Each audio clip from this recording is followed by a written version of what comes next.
जनकपुरको बिन्हीमा आएछु र बिन्ही स्थानमा तपाईको यहाँ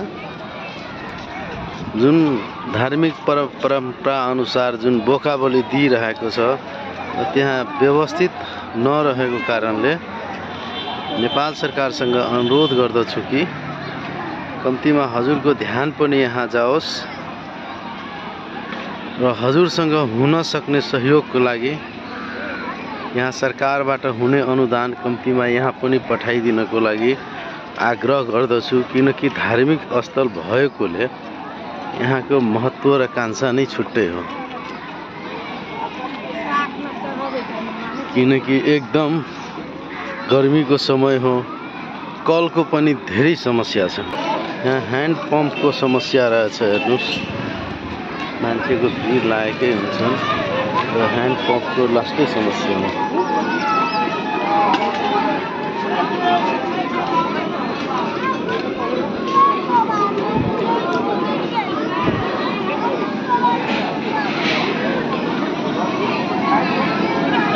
म हेराइरहेको छु तपाईहरुलाई।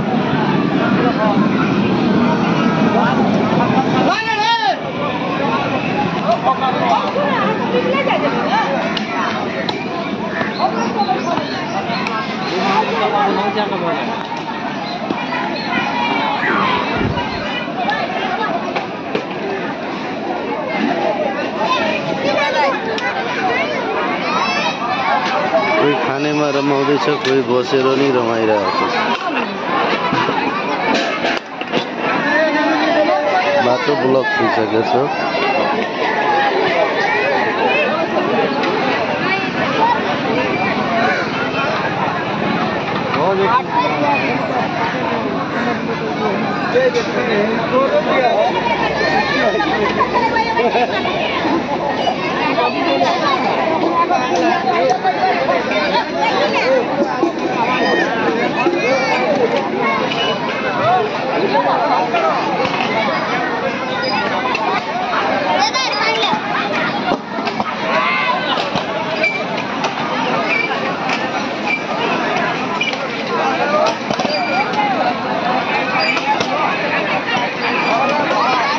तपाईहरुलाई हेराइरहेको छु यहाँको दृश्यहरू। यसरी नै गरेर मनाउँछ यहाँ जुन धार्मिक परम्परा हो।